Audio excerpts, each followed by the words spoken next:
Welcome back to the deep dive. Our mission today is a really targeted one. We are plunging into a set of sources that challenges how we normally think about success, Right. and we're focusing specifically on the text deal-making skills, a key trait of the successful by engineer Reuben Juma Onunga. And, that detail about him being an engineer is actually central to how we should approach this. It is, isn't it? Yeah, he looks at deal making the way an engineer looks at any complex system. It's structured. It's focused on flow, on inputs and outputs, cause and I effect. like that. It's less about some kind of natural charisma and more about creating like a robust, repeatable system for cooperation. Exactly. That's the perfect way to put it. So the source material, it starts by identifying this core problem that I think so many of us recognize. hmm You might be highly capable, you're incredibly hardworking, you have the talent, you have the dedication, and yet you feel stuck. To the stuck, yeah. Opportunities that you feel you deserve just seem to pass you by, or your projects just kind of stall out. And the insight here is really crucial. Onunga suggests that sheer effort, just working harder, is rarely the engine of progress. Which is so counterintuitive for a lot of people. It is. I mean, if you're working incredibly hard but seeing diminishing returns, it's probably because you're missing the wisdom required for alignment. Progress is driven by understanding how to deal with people. So it's not the effort itself. No, it's how to create value and, maybe most importantly, how to structure agreements. Which I think brings us to the big reframe here. Most people, they hear deal making and they immediately think of Wall Street, maybe some kind of high-pressure sales tactic. Or manipulation. That's the big one. Right, that's the old view. The perspective we're extracting today is fundamentally different. It frames deal-making not as a way to win a fight, but as a disciplined form of cooperation. A disciplined form of cooperation, I like that. Yeah. It's rooted in ethical responsibility, in trust, and in the consistent creation of mutual value.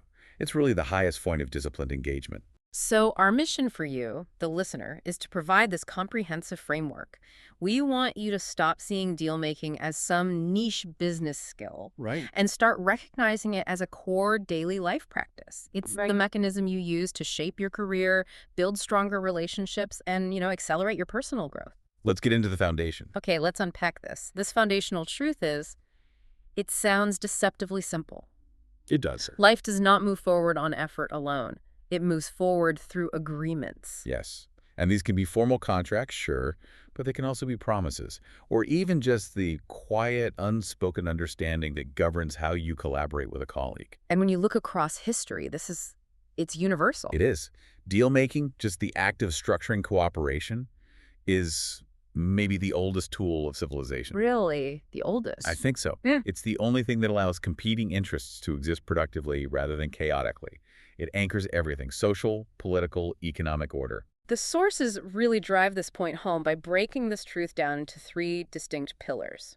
It shows that this idea it's timeless. Right. So first you have the modern reality. Okay. We live in a world of extreme specialization and deep interdependence. I mean, no one, no matter how brilliant they are, succeeds alone. Impossible. So deal-making becomes the mechanism that binds all the necessary elements for growth.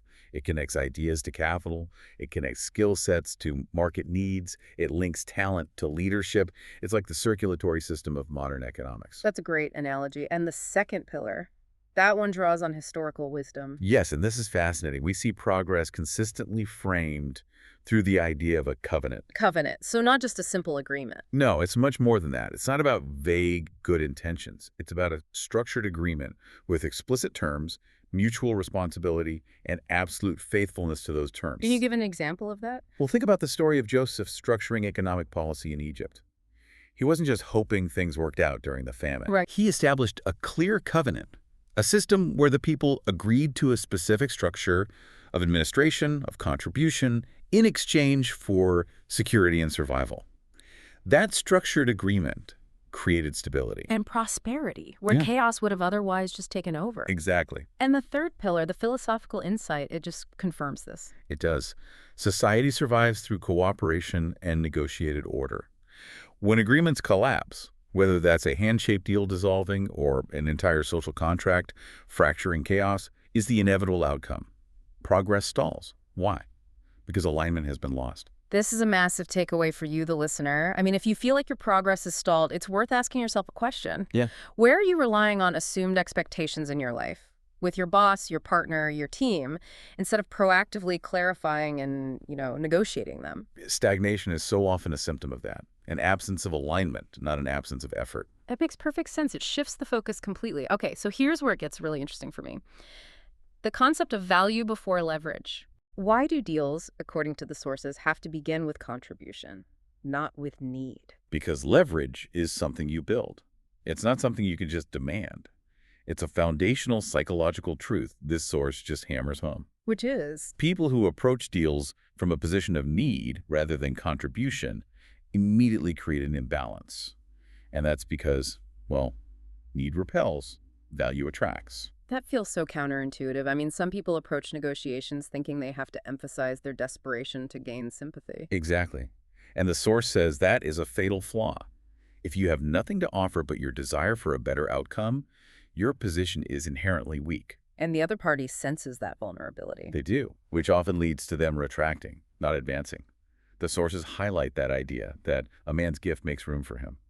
Opportunity only opens when your tangible, useful value is evident. So we have to define value pretty broadly here. It's not just a dollar amount or a specific technical skill, is it? Not at all. It's everything that reduces risk or friction for the other party. Like what? It includes things like your reliability, your deep insight into a market, your powerful network connections, your speed, or even just your timing.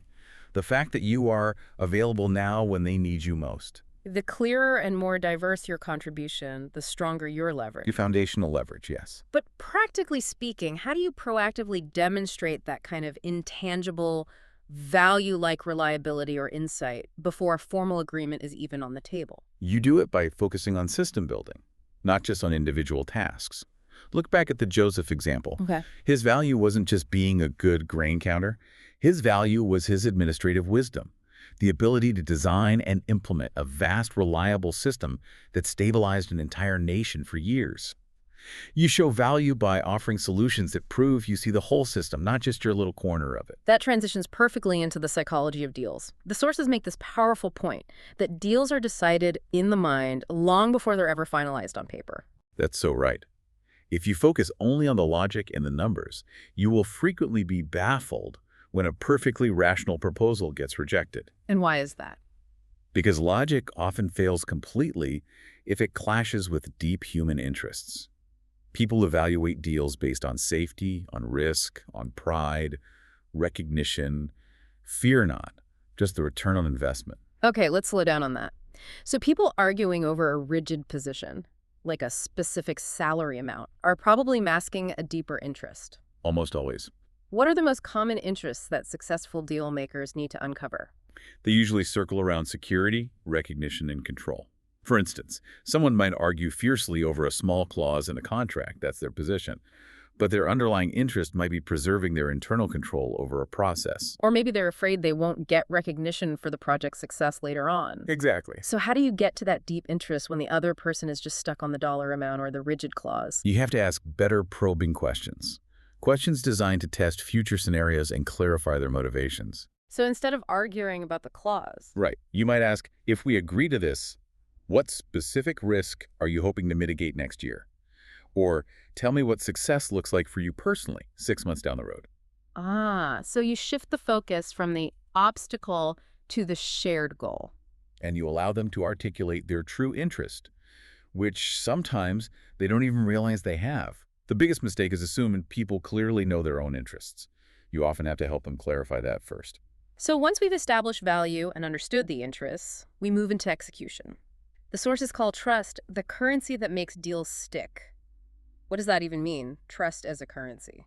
Trust is the invisible foundation of the economy. It's currency because it dramatically reduces friction and transaction costs. Okay, explain that. Think about a company where trust is low. Everything slows down. Systems become rigid, defensive, complex, because resources get diverted toward auditing, legal oversight, redundant verifications. So if I trust you, the process is faster, simpler, and cheaper. Trust acts like capital. Precisely. Trust determines your risk tolerance. A high-trust relationship allows for flexibility, for experimentation, for speed. A low-trust relationship demands everything be codified, notarized, and insured. And the source is clear that this trust isn't earned through some flashy pitch or charisma. No, it's earned through the quiet accumulation of consistency, transparency, and accountability over time. Character truly is capital. People are negotiating with your history.